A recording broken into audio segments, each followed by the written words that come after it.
Chiefs are going to the Super Bowl. You only win a Super Bowl 2 times every 5 years, right? Oh! The warm-up act is over. Let's bring in Melissa Etheridge, massive Chiefs fan. Melissa. Super Bowl champion, 2-time Pro Bowler, and Trent Green. Trent Green, how you doing? Hey, what's going on, guys? He picked it up! He picked it up! He's gonna score!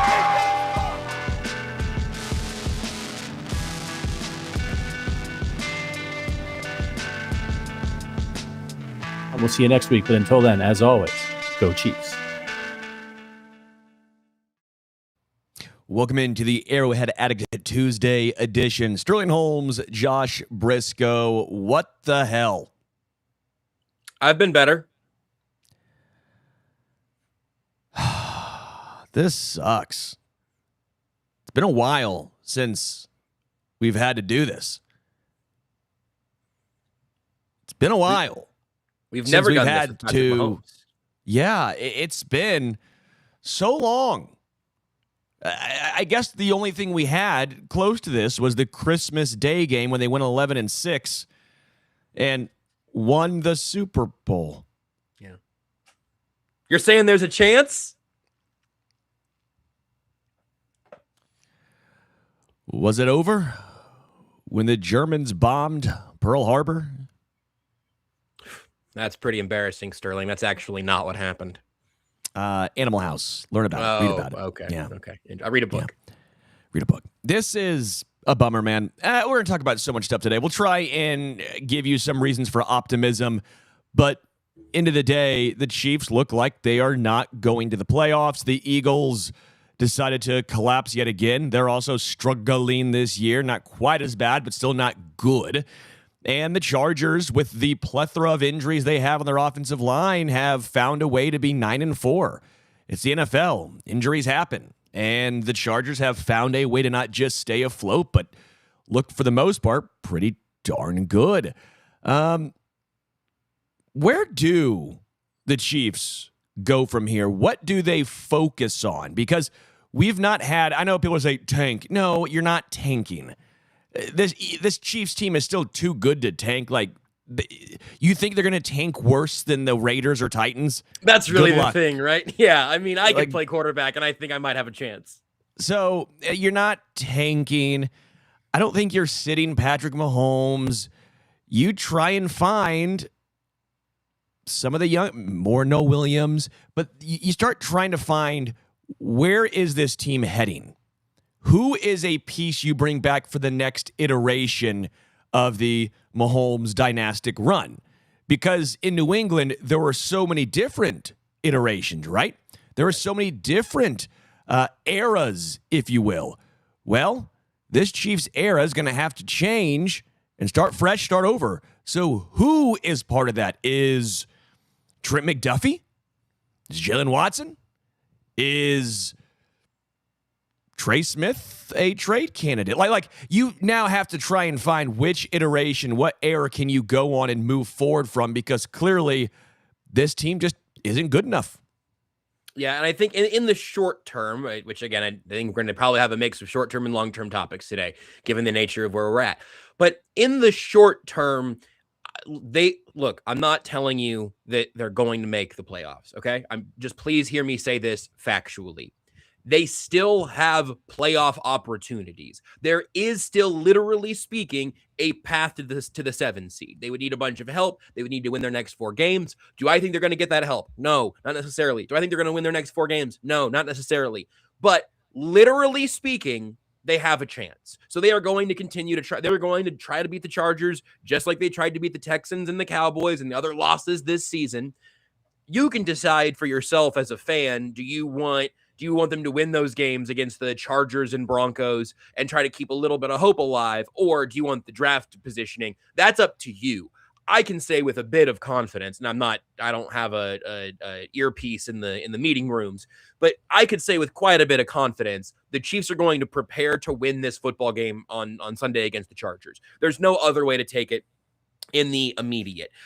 If they lose to the Chargers, if they don't get any of that help, I wouldn't mind seeing Xavier Worthy go ahead and get a few week head start on the surgery that he seems to clearly need on his shoulder and to get him off of his ankles. I wouldn't mind seeing, to your point, I think like the Noel Williams thing is a good idea for once that last bit of hope has been extinguished, whenever that comes.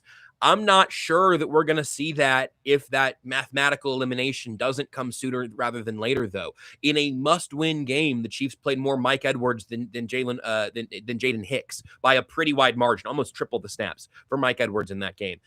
I think the Chiefs are going to do what they think gives them the best chance to win while these games potentially matter. Obviously, we don't have any reason to believe that strategy is going to get them into a playoff position, because that's what got them to 6-7. Yeah. I want to touch on the Breece Hall conversation real quick now that we have time to reflect. And my reflection has come to, I am thrilled the Chiefs didn't make that trade. Yep. And this was a little bit of the point I was making all along, because he's not under contract for next year. And you need to rebuild, and it's not just a retool. There is some rebuilding going on, I think. You know how at times we've said they're retooling? Yeah, you might not have a full-on rebuild when you have your quarterback and your head coach, but you might get a new OC. You might get a whole new edge room. You might, there's more big pieces that the Chiefs need than in previous seasons. I think this year they're remodeling. I think most of the structure, you're the house guy, so you tell me if I'm wrong. The foundation's not really going to change. Most of the load-bearing beams are going to stay there, although even that might not be quite enough, because Travis Kelce is a load-bearing beam. Chris Jones will be around next year, but he is a foundational piece. But I think Mahomes and Andy Reid are going to be here. Spags is going to be here. A lot of the corresponding pieces are going to be here.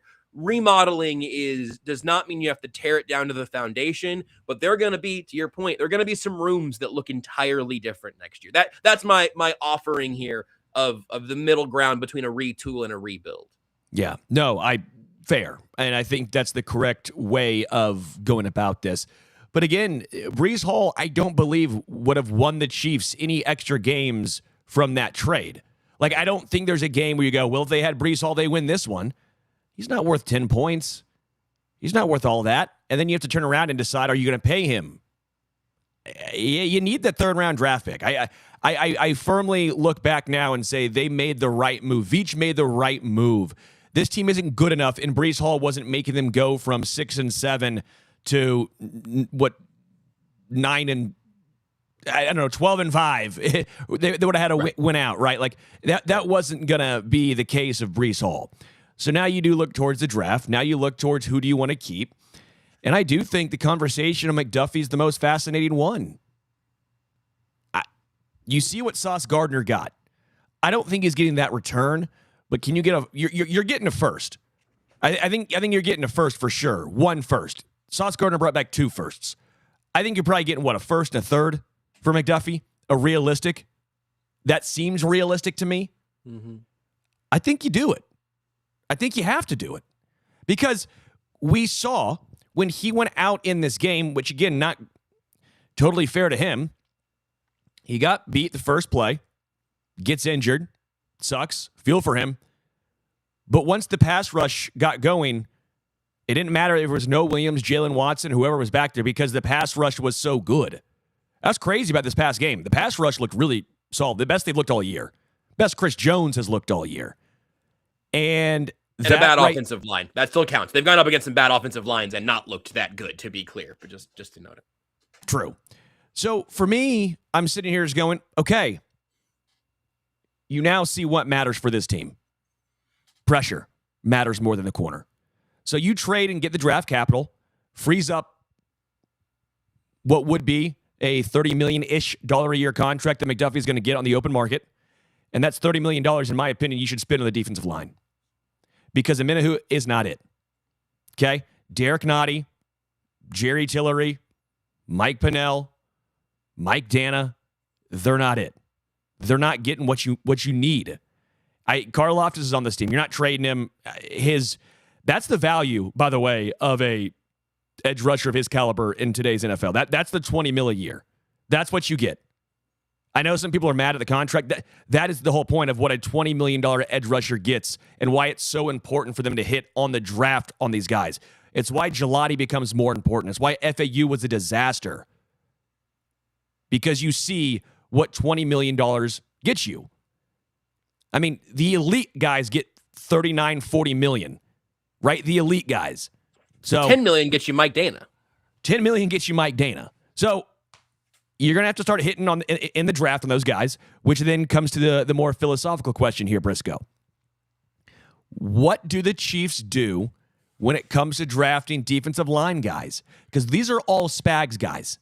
Veach tried once. I know people are tired of hearing it, but I think it's fair to bring up in this conversation. Uche, not a Spags guy. So did he play? He did not. FAU, to an extent, is not a Spags guy. FAU couldn't see the field. And those 6 snaps a game that he would play, you're like, those are good 6 snaps. But he's not a Spags guy. And I'm not saying fire Spagnuolo. He's a Hall of Fame DC. He still has a lot of good years left, in my opinion. But it's time to retool and readjust. Do you start saying, hey, Spags, I know what you like as far as edge rushers and D-line go. That's not what today's NFL is anymore. That's not going to work. You're going to have to work with us and adjust. Because that, to me, is the biggest thing for this defense to change, is changing the philosophical players, the scheme size on the D-line. And then I'm not going to go to the other side of the ball entirely, but I think that's a very similar conversation to have on both sides of the football in terms of what the sort of reevaluation looks like this offseason. They have to get something else going in the pass rush. I mean, it's something that we talked about this entire offseason. We've talked about it all year long. We're going to talk about it this next upcoming entire offseason. And I think I'm with you on pretty much all of that. I guess we'll see how some of those pieces come together on McDuffie and everything. Like the return on McDuffie does matter. But like you said, with the idea of having of needing to move McDuffie to be able to restock the cupboard in other places, as you mentioned, that's the consequence of deciding we're going to pay Trey Smith and Nick Bolton and George Karlaftis, and we're not going to pay McDuffie, and the last guy out might be the one that ends up getting moved, whoever that is. And McDuffie would have a higher return than any of those other guys I just mentioned, for whatever that's worth. But I do think you have to get to a point where, and I don't know who gets to pull these levers quite this way. I don't know if it's a personnel conversation to have with Spags that says, hey man, we need to expand our rules here, if you will. This long of arms, this type of build, whatever. Maybe it's look at these 5 speed rushers who we think have a little bit of potential. Tell me if any of these guys can do the things that you need them to do, and then have some things that we want them to do in terms of being more disruptive that way. I am very, very curious to see how this offseason goes. And I know we're in December, and these are questions that aren't really going to be answered until March or April. So I'm going to be saying some version of this for the next several months. But for the next several months, it's going to be talk or action. Is there going to be a difference, or is it going to be doubling down on the same body types and just trying to get younger? And this is the thing that does kind of concern me, where I could probably, I would be playing devil's advocate. I could probably build you the case for, oh no, you just need better, younger versions of these guys that Spags loves. But I don't know if Ashton Gelati's in a position to be a starter next year. You mentioned FAU and how big of a miss that ended up being. And obviously this next guy had a non-football thing, but BJ Thompson is a later round flyer, was not quite the Spags measurables, more of a lanky speed rusher guy.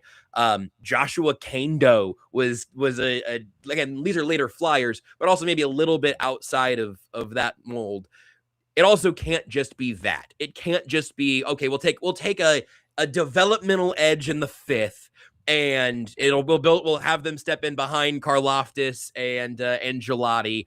And we're not going to have a Minahu or Dana next year, but we'll bring in next year's Charles Minahu, whoever that is, right? Just someone who's on the market, who's in their early 30s or really late 20s and hasn't proven a lot. Like there needs to be, I think, another alpha dog in that defensive line, because if you can make Chris Jones's life a little bit easier, I think we're going to get more mileage out of Chris Jones these next few years. He has taken over the Colts game and the Texans game down the stretch this year. But he couldn't do that 4 days after taking over the Colts game. He couldn't do it again in Dallas, and I don't blame him. He's an older defensive tackle. It's just a very, very hard thing to be able to do. So I think on both sides of the ball, it's a little bit of a long look in the mirror to figure out what of these problems are self-inflicted, what can be adjusted going in the next year, and then how do you take a little bit of the burden off of your superstars who have carried you so far over these last 7-8 years. Do you trust them to get it right? And that's what it comes down to. The grand scheme of things is, I think overall the answer is yes. Like, I do believe in Veach. I believe in Spags. And I just want to stick with the defense a little longer here. Sure. But you start thinking back on the D-line in particular. Now, you're not going to get every pick right? That's just almost 60% is you're batting very well. Yep. I mean, that's more or less, I think, the thought process, at least that I have. Like, you have to be realistic, right? Yep. You got to be realistic here. But when it comes to the defensive line, Karlaftis was right. Mike Dana in the 5th round was right. Tershawn Wharton was a 7th rounder or UDFA? UDFA. Yep. That was right. Great. Incredible. Is that it? That's not me trying to. I mean, it's too early to call on Omar Norman, Lauder, Ashton, Gelati. It's just too early, obviously. But like year one takeaways, incomplete grade there. But yeah, I mean, because FAU, BJ Thompson, Joshua Kando, Tano Passanio, Derek Nottie. Which, whatever your thoughts are on Derek Nottie, I guess DeAndre Coburn was a 6th round defensive tackle who never really got a chance. Didn't even play. He got cut before the season started. Yep. Passanio was a Dorsey pick for whatever it's worth. Just was that Dorsey? Yeah. That was the Mahomes draft class. If you consider that a Dorsey draft class, Breland speaks. Yeah. I mean, again, this is just. I'm just trying to find. Do we trust them to get it right on the D line? Because that right now in today's NFL is showing the most important aspect of your team. Atlanta's defense last year, horrendous. And they had good corners last year. They had a pretty good defense overall, but they were one of the worst teams rushing the passer in the entire NFL, like almost historically bad. This year, their defense is really good. You know why? Because they spent 2 first-rounders on edge rushers, and they both hit. Right. I mean, you can hurt them ultimately. That's because of the Falcons, not because of the draft picks. You can turn around a defensive line fairly quick. Yes, absolutely. But you got to get it right. Yep. And the Chiefs have a better chance. We talk all the time. Now, again, even if they win out, at best, where's their draft pick going to be? 20? I mean, at worst. 20, 18? Probably, yeah. Right. There's a lot of mess in there, man. Like, there's a chance that, like, the Dolphins end up ahead of them. It's kind of wild. I'll check and see where they're at again now. But the point, even if you're 18 to 20, that's going to be the higher, outside of having to trade up, highest draft pick you've had in a long, long time. We talk all the time about the Eagles, how they got a little lucky by having bad years thrown in there, which helped them build a better team. Like Devontae Smith, Jalen Carter, obviously falling to them at 10. Like, this is their chance to get a semi-game-changing player. And I know a lot of people want Jeremiah Love, and we'll have a whole bunch of offseason talk as far as the draft itself. So much time for that, yeah. But to me, I think you start really looking at the defensive line, the premium spots, because they've spent money on guard, on center, on middle linebacker, and at some point you go, that's great and all, but you also got to spend some on some premium positions. Yeah. And I think by the time we get to the draft season, let's say the Chiefs do end up out of the playoffs, they end up in that kind of range. I think what you hope, teams talk all the time about how, like, and even in draft analysts talk about, you've got 32 first-round picks, but you probably only got 15-ish first-round talents. If you're in the middle of the pack there, and maybe it's because you've gotten some picks for McDuffie, and they don't have a lot of picks to work with right now, unfortunately. Thank God again about you didn't give up 75 for Breece Hall or whatever it would have been. Effectively, Noel Williams. It could have been the Noel Williams for Breece Hall, which is not a move I would make, knowing the player. For like 8 games of Breece Hall. Anyway, I digress. You hope that you can end up, maybe it is moving up a couple of spots. I always think, I've thought for ages, the idea of, jump from 32 to 15 and it'll be worth it. I've never wanted the Chiefs to do that. It's just too expensive. It's very, very hard to get your pick right that way. But I think what you hope is that one of those guys that really does project as a blue chip player And frankly, I don't really care if it's a wide receiver, if there is a game-changing tight end, like whatever. I don't know if there is a Tyler Warren in this year's draft class, but if there was, I'd take him. A pass catcher is on the table for me, but I think defensive line is the obvious need that you look at first, where if you get a chance to get a player, again, like we talked about Derek Harmon a lot last year, and I don't know if he was one of those, he ended up going to the Steelers, but in the early 20s, I think, right? So he was not someone being considered for a top 5, top 10 pick. That's kind of that flex grade, a first to second round grade kind of thing. You want to just get a game-changing player if you do have a pick like that. And I think that's the thing that's mandatory for when draft season comes around. Yeah. So I do want to talk about the offense, the offensive line, and is the wide receiver room somehow bad, which makes no sense. And I want to get into that in the other side of this, because you guys, aura.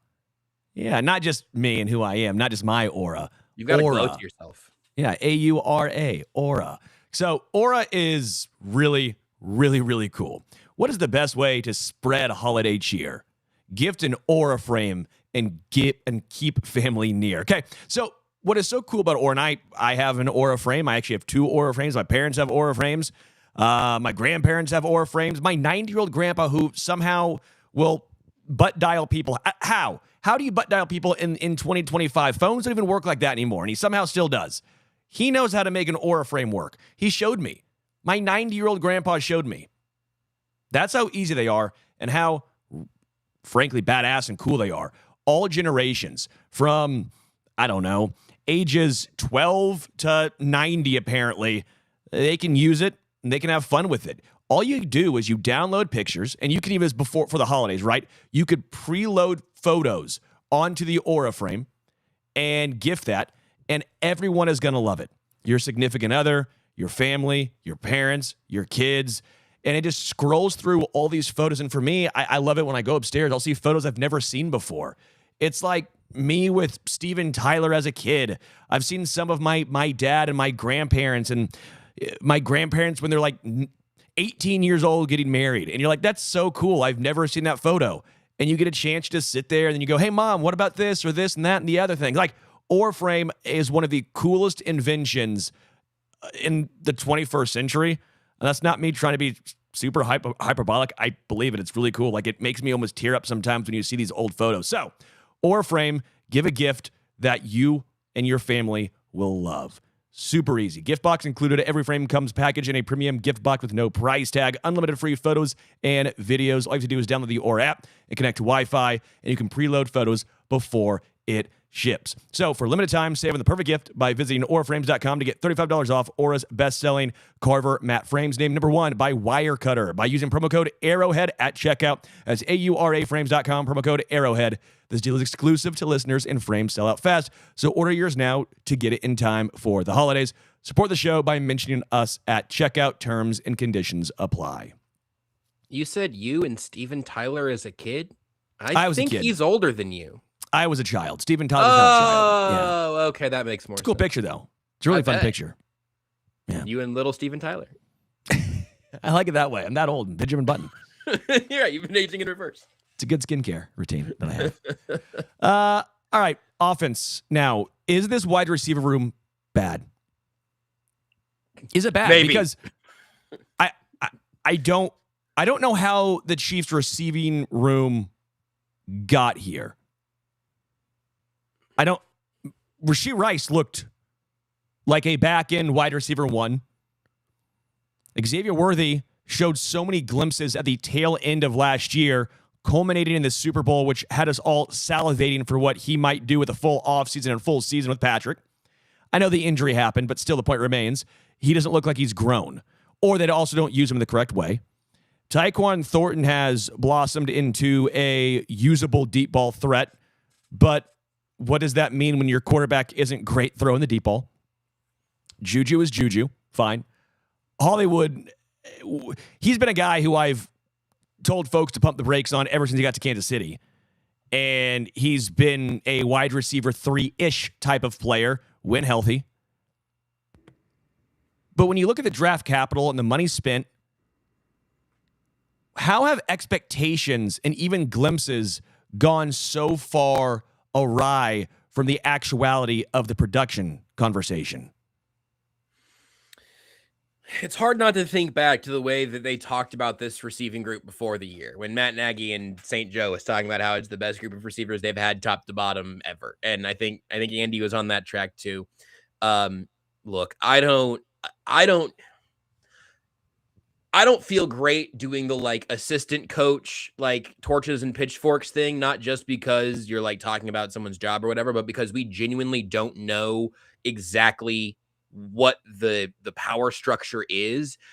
Maybe Connor Embry is an awesome wide receivers coach and Rashee Rice isn't listening, and so he's regressed. Maybe Embry's got a job that's not really related to the fact that you just don't see the crispness or the suddenness that you want to see on the field.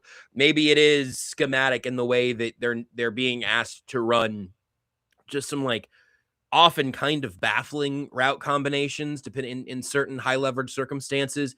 It's really, really hard to diagnose that from the outside without either being confident about things that you're guessing about or without ultimately just taking some big swings. But I think by the coaching staff's own words from before the season, I think you would say that they have gotten less out of this talent than they were expecting to get, that they have gotten a step back from Rashee Rice in terms of, I heard Nate Taylor talking about this on 96.5 today, and the idea that like there is a little bit of an acknowledgement that, you know, we've heard the Xavier Worthy, like giving the tells to the Bills or whatever. Rashee Rice has not been able to beat man coverage this year in the way that you expect him to be able to beat man coverage.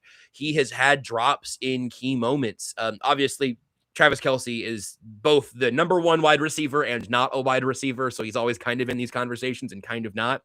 I think we've seen some pretty good stuff from Travis Kelce this year that it's almost like the Juwan Taylor, but with the penalties. We're seeing a better year from Travis Kelce than we saw last season, but he's had some back-breaking drops in terrible times that have turned into interceptions a shocking number of times. So I really do. I have a bit of hesitance about just firmly pointing a finger because I think in all likelihood, it's a little bit of everything. I don't know. I think maybe the talent of this wide receiver room may have been a little bit oversold. Their production on an individual basis has been underwhelming. I don't think you can say that the coaching staff has helped, because if you do believe in this wide receiver room, you'd like to think that there's more to be found. So I'm kind of willing to let everybody kind of take a little bit of a slice of the blame pie. And I think that's going to be, again, kind of a theme of the offseason. So if that's the case, where do they look at do you try and spend a high draft pick on wide receiver? Do you try and bring in a legit wide receiver one? I mean, at that point, I still feel like you've spent so much draft capital on the wide receivers. Now, I know it's a sunk cost at that point. I don't know, because the thing I've always gone back to, and people disagree all the time, I don't like spending a lot of money on the wide receiver spot, because Patrick can elevate wide receivers. He can't elevate the offensive line to the same extent, and he can't elevate the defense, right? It's the same thing with Tom Brady for so long. Yeah, he had Gronkowski, he had a guy. Yeah, he had Randy Moss for, a couple of seasons. He had Wes Welker, but it wasn't like they were spending crazy money on wide receiver. They would do it on the offensive line and on the defense, because that's how they thought they could build that team. And I still think that makes a lot of sense in today's NFL. But Rashee Rice is the hardest one for me to wrap my head around of what do you do? What do you do when that contract's up? Do you extend him? What's his market look like? It's not just the off-the-field stuff. It's also the injuries and now the regression. It's the drops. If he's not getting open against man coverage, does that tell you that it's injury-related and that the knee injury has zapped his athleticism? I mean, there are a lot of legitimate concerns now overall. The shoulder injury for Xavier Worthy, he might be a guy who I think you and I agree is a great route runner. But if they don't use him in that way, then what value is he bringing to your team? If they're using him as McCole Hardman, but he's a guy who can do these intermediate stuff, like that great 22-yard catch he had where he came back over the middle, beautiful. They ran that one time. So, again, there's just so many questions, and I guess the hard part is you don't know where they go. Yep. I think on the Rice specific conversation, and just kind of knowing his own financial situation because of the off the field stuff, I do still wonder if there's like a semi short term extension for a good chunk of change that gets him paid this offseason that lets you pay him like a high end wide receiver 2 kind of guy. And if the Chiefs could get that deal, I'd probably take it. What's But that man, number look like to you? What's that I have no number idea. look like? I need to pull that up and try to get somebody else to compare it to, because that's the idea that I have, but I think ultimately that's probably going to be a higher number than you want it to be. And so it's really, really tough. I'll pull up a couple of contracts and see if there's a kind of a class there that makes sense to me. But to your question about investing in the wide receiver spot, if Carnell Tate is there for the Chiefs' first round draft pick, and they have a chance to get a first round top 15 Ohio State wide receiver, I'm fine with that. Now, have I watched any actual Carnell Tate tape beyond like seeing him on my TV? I have not gotten the draft mode yet, and usually I don't have to apologize for that in December, but here we are. And now he's 6'3", so they probably won't. That's the other thing for me. And maybe this might be one place where maybe Mahomes also shares a little bit of the blame from like a preference standpoint. I don't know if it's chicken or egg, but Mahomes' best wide receiver ever was Tyreek Hill. Second best was probably Sammy Watkins. Rashee Rice can be in that mix. And then obviously I'm putting Travis Kelce in a class of his own. But when you think about the kinds of receivers that both Andy Reid wants to acquire and use, hell, the Chiefs traded a third-round pick for Kadarius Toney because he was such a perfect skill set fit for what they like to do. I'm curious to see if we do see them try again after getting a half season with DeAndre Hopkins. Like, is there a chance that they do have enough of an offensive evolution? Benjamin Solak wrote about some of this in ESPN today. I thought it was a really interesting piece. But like, can you get yourself a X wide receiver who can also go dig out a safety in a running play, who can be a plus player as a blocker? So that's not always Juju Smith-Schuster's job, where he can do some of that stuff, but his ceiling as a receiver is relatively low at this point in his career. Useful, but he hasn't done, I mean, has he caught 2 passes in a game in the last, since Rashee Rice came back? I'm not sure. His usage has gone down in terms of actual targets. I don't think that the Chiefs can't beat man. Who knew?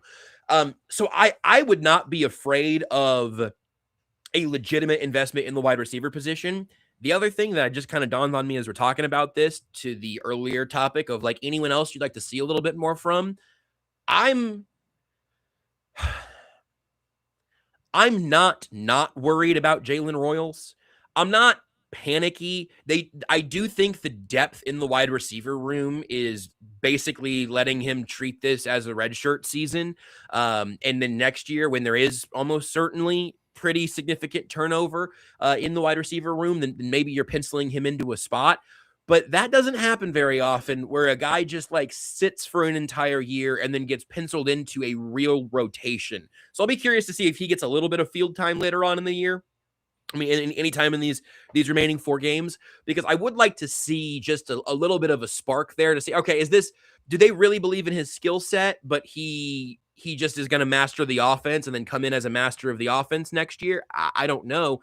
Because it's hard for a rookie receiver to get in the mix, but Xavier Worthy and Rashee Rice did by the end of their rookie seasons, and we just haven't seen literally anything from Jalen Royals. Early in the year, that didn't bug me. Even now, if the offense was humming, it wouldn't bug me. I say, hey, you know what? You got a player you liked later than you expected. I like the draft pick. You just have too much talent in the wide receiver room for him to make an impact right now. You're fielding a college football team. Cool, that's great. But they have had such trouble consistently creating separation and any sort of offensive consistency that I'm just, again, thinking out loud right now. It would have been nice for a few weeks ago, maybe even around the bye, to go, okay, you know what? Jalen Royals can do a few things here for us that is going to show his worth from here on out. And they haven't done that yet. And also, somewhat similar, they just will not hand the ball to Rashard Smith. And that drives me crazy.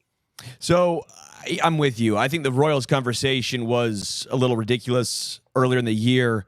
But I think right now, and this is not a knock on Juju or Hollywood, who've been fine, right? I'm not trying to. They've been fine. They've been okay.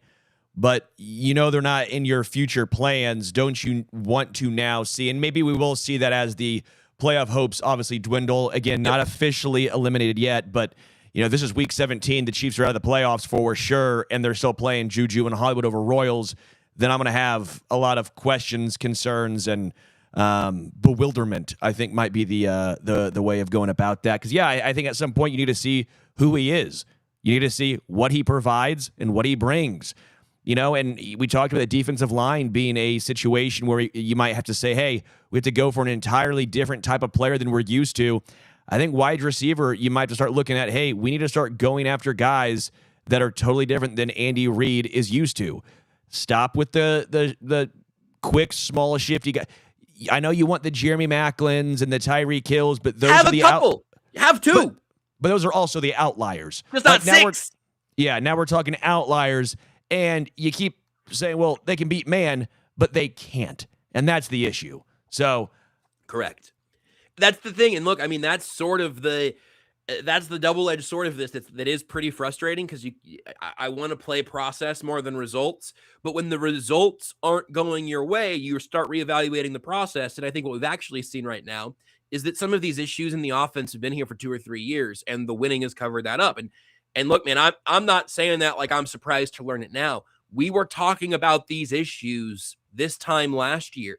I did not have incredibly good feelings about the Chiefs late last season into the playoff run, because we were talking all the time about left tackle and the passing game, and obviously no Rashee Rice at all from week 3 on.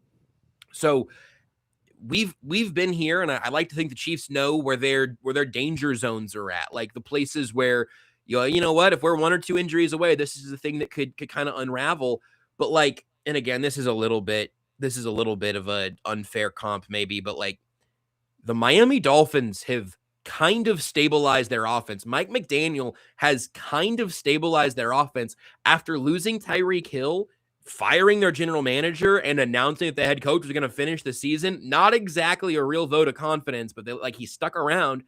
And I don't know that I would fire Mike McDaniel if I was the Dolphins right now. You might be setting up a tough kind of lame duck situation with a new GM, and you're not in love with your quarterback. But like, it is possible to dig your season out of despair, and the Chiefs have Patrick Mahomes and haven't been able to do that. Yeah, again, this is why I said when it was going down that I hoped Mike. Okay, this sounds bad, but I was like, I hope Mike McDaniel gets fired so he can become a Chiefs pass game or run game coordinator. Yeah. Like, he clearly brings something different to the table and is a great offensive. I don't think he's a great head coach, but he's one of those guys where I'm like, he's a good offensive mind. If that's fair. He's a good coach. He's a very good coach. And then it's just like, do you have what it takes to be the CEO of everything? And sometimes it looks like he does, and sometimes it looks like he doesn't. I was going to say that I just don't.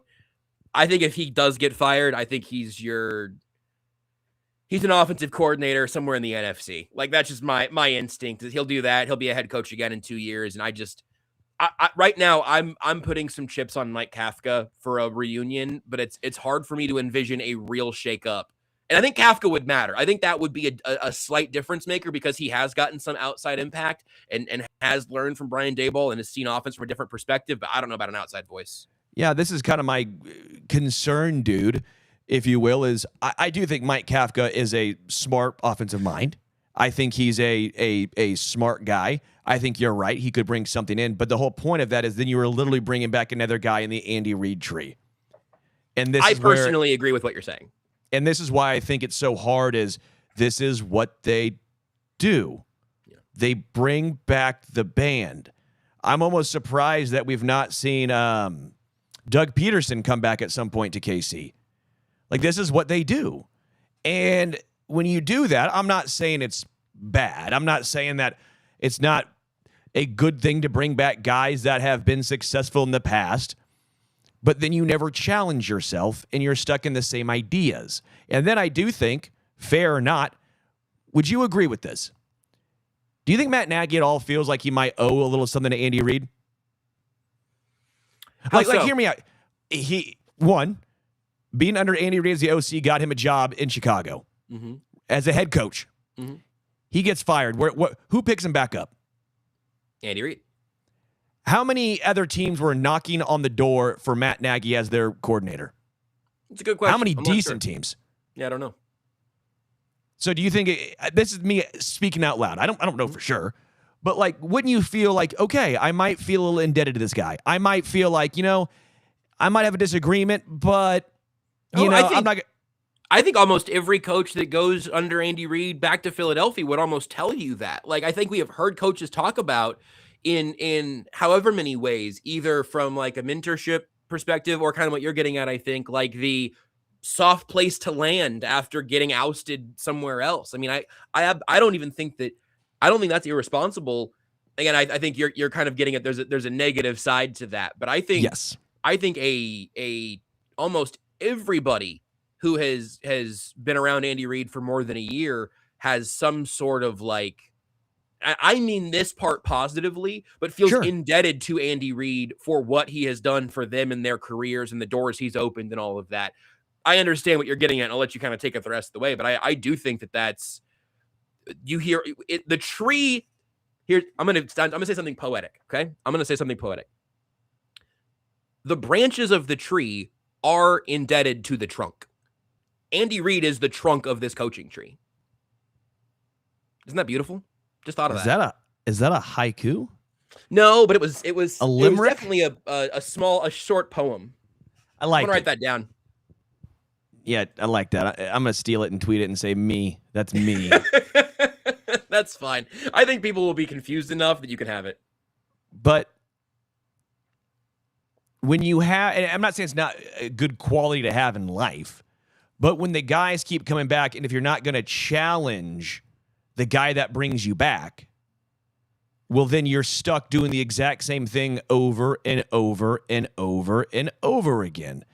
Again, if you say fire Andy Reid, I'm sorry, I don't think that's a serious take. I don't think it's serious.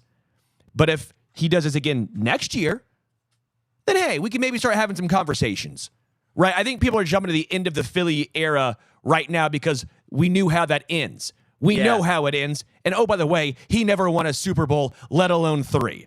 So there's a really good point. Vast... I hadn't thought about it in those terms, seeing all of the people.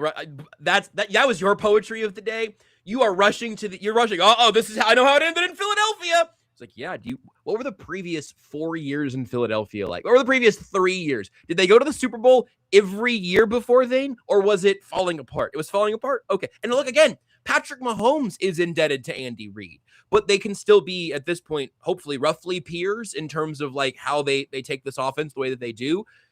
Andy Reid is also indebted to Patrick Mahomes. Like that is an instance where it can kind of flow both ways. But I think you're absolutely right to point out this does not feel like the end in Philadelphia felt. The end in Philadelphia was close but no cigar, close but no cigar, close but no cigar, snap. This has been Super Bowl win, Super Bowl win, Super Bowl loss, probably missing the playoffs, which stinks and isn't an excuse. It's not cool, but it's very different than the last several years in Philly. Yeah, and so for me, again, if it stays the exact same next year, yeah, then we have those conversations. I just don't think we are there yet, right? And that's the point I'm trying to make of switch something up, bring someone else in, bring a different stylistic approach to next year, because clearly what you're doing right now isn't working on offense, because we've seen it start going down. Even with the winning the Super Bowl in 23, the going to the Super Bowl last year, and then this year, the offense has clearly been on a fairly steep downward trajectory, right? It doesn't take a rocket scientist or a stats analyst to realize that lower numbers on the offensive side are not good.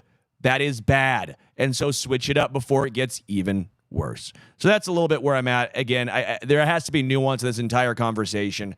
Again, not firing Andy, but start looking at a different schematic offense heading into next year. I wonder if we see any of that towards the end of this season as well. We'll end on a positive note. The offensive line did a great job against the best D-line in football, the best defense in football. The offensive line, which we thought were going to get their ass kicked, did a really good job overall. I mean, overall, they played great. Creed Humphrey looks to be worth the contract, which is crazy. He is that much higher paid than any other center, and he's the best center in football by a fairly wide margin. The Trey Smith one, injury now included, looks questionable. Kingsley Sumatia has blossomed into a really good left guard. Not great, not quite there yet, but a really good left guard. Esa Pole might have been the most fun story of the season. I don't know about you, but that almost makes that right tackle spot seem open next year, where it's not just Jalen Moore. I know it's one game, and I get this. I'm being a prisoner of the moment here, but Jalen Moore's back next year, but he could also be your insurance policy yet again. Sunk cost. If Esa Pole is the better guy, he's the better guy.